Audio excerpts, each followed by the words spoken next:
Motiva's crude expansion project, once complete, will be North America's largest refinery and one of the largest in the world. And what began back in 2007 has now progressed to this.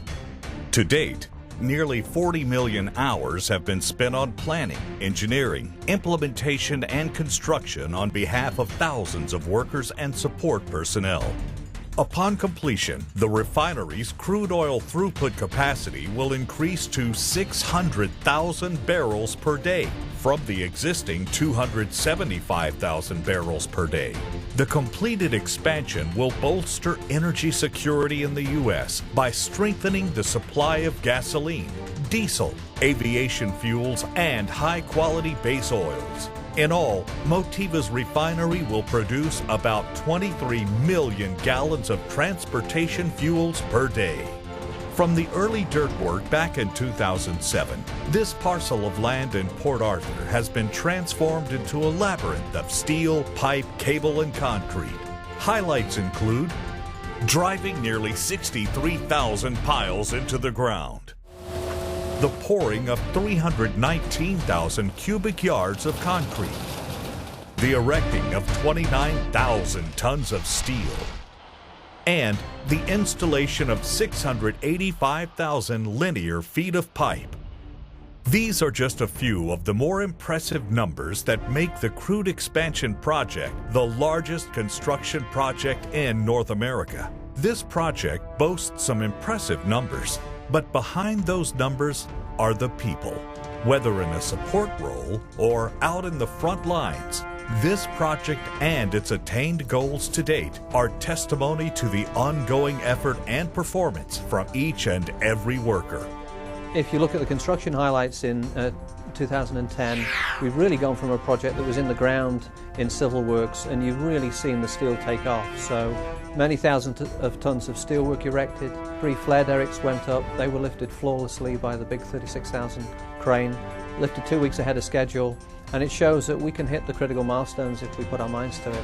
And thanks to the efforts of many on the project, we've seen many other milestones that we can all be proud of. We had some very remarkable quantities that we installed. We actually installed about 60,000 yards of concrete. We completed setting all 322 modules, 162 of which were done this year.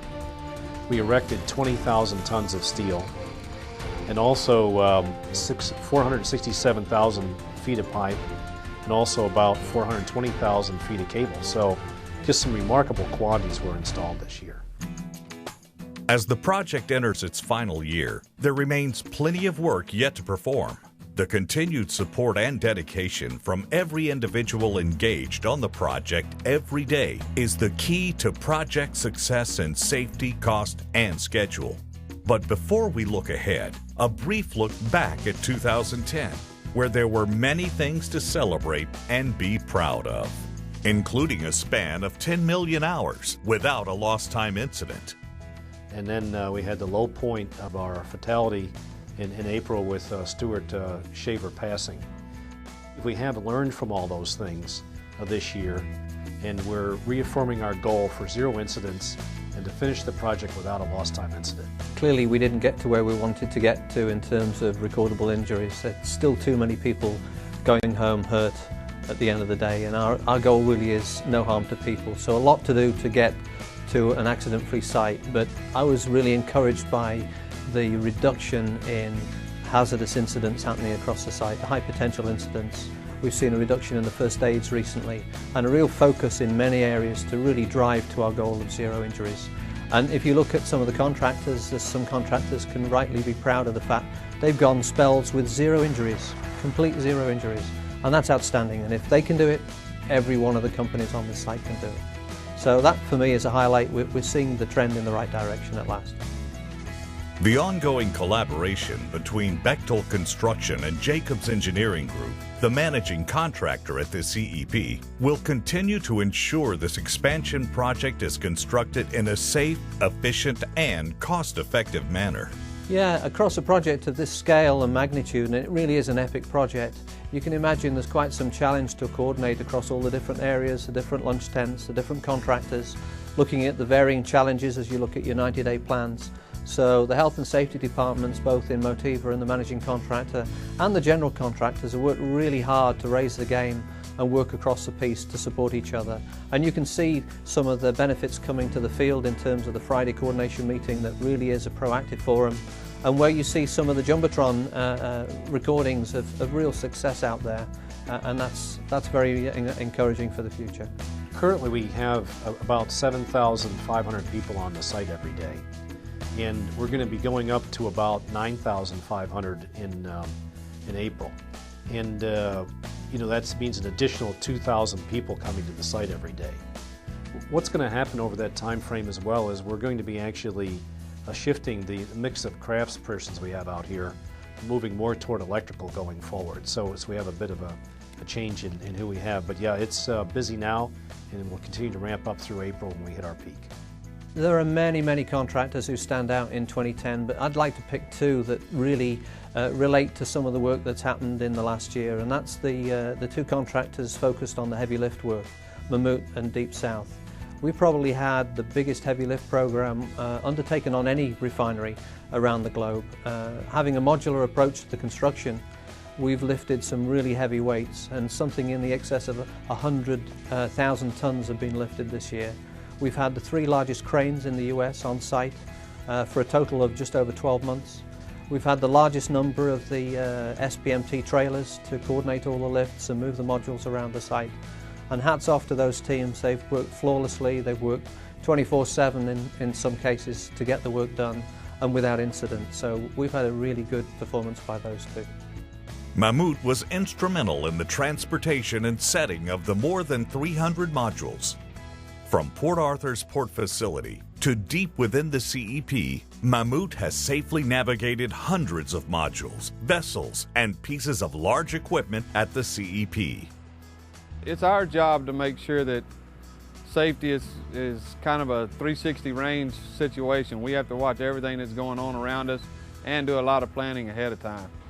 And it starts with engineering, and of course it bleeds down to recognizing the route, and then assuring the route, and then planning as well is to make sure everything's out of the way. Mammoet took a very lead role in the whole project, along with the JV site. The folks from the rigging department, it was given to Mammoet to decide how to lift each piece, also transitioning the barge. There was a constant ballasting process as you unloaded these very, very large pieces off of a barge. Construction of the modules was performed at one of 4 locations, including Brewer, Maine, Goose Creek, South Carolina, Ingleside, Texas, and Tampico, Mexico. We've had an unbelievable amount of input from this JV. It has enabled the port to recognize and probably be one of the largest or most used project terminals in the nation during this project. As far as a project of this size, I doubt I'll ever be able to see anything on this scale. It's by far the largest project I've ever been involved with in 20 years at the port. Offloading and transporting all the modules were just part of the process here at the CEP. The lifting of the hundreds of modules, vessels, drums, and flares took a collaborative effort from a number of contractors, none bigger than Deep South Crane and Rigging. From the drums and derrick structures atop DCU-2 to the 400-foot-plus flares within the OSBL, Deep South's team of nearly 100 workers and its arsenal of large cranes were put to the test with these huge lifts. As far as equipment on site, days on site, and tonnage of equipment we lifted, this was undoubtedly the largest project we've ever done. It takes a lot of coordination and a lot of effort on a lot of people's parts to pull this off safely, and lots of planning involved, lots of engineering. And while Deep South gets the credit for successfully lifting the flares in place, it was Teton Industrial who was charged with assembling the 3 flares. First of all, we planned it to be a very safe project. We didn't want to compromise one bit regarding safety. Then we put our plan together, and we accomplished that by working on a typical, like an outage schedule. We worked 7 days a week, and we did it with a team effort. These mammoth 400-foot-plus structures were assembled while on the ground, But once erected, these flares have changed the skyline at the refinery and are now testimony to the collaboration and success of all those involved in building this refinery. Contributions were made by a number of other general contractors in 2010.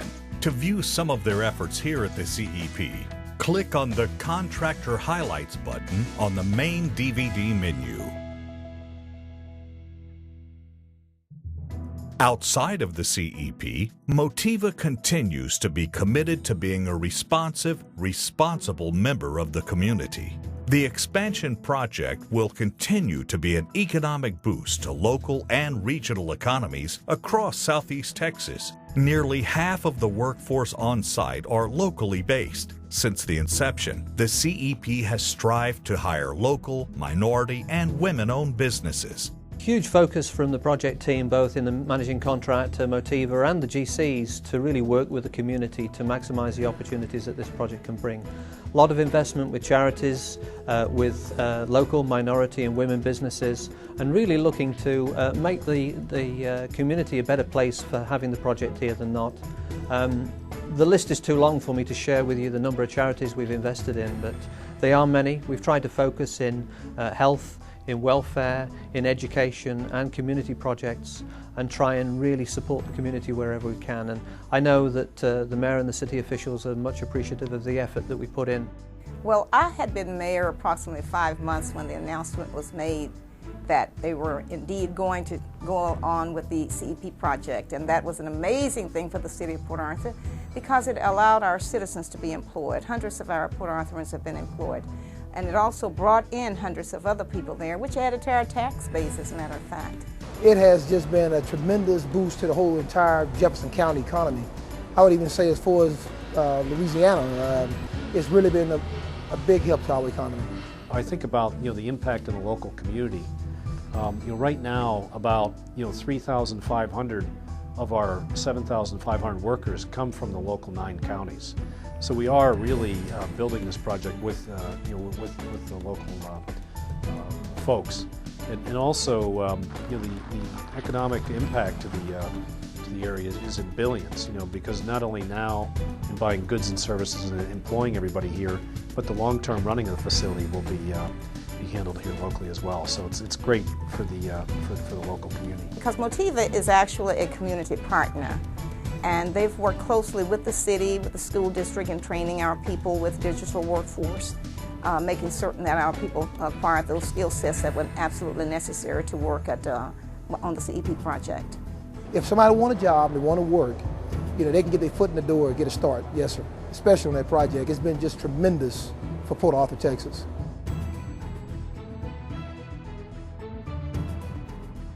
What we'd hope is that over the holidays, you can step back and reflect on the excellent accomplishments we've achieved in 2010. Rest up, spend time with your families, be ready to come back fresh and make a safe start, and that you would basically have a great year and complete the project in 2011.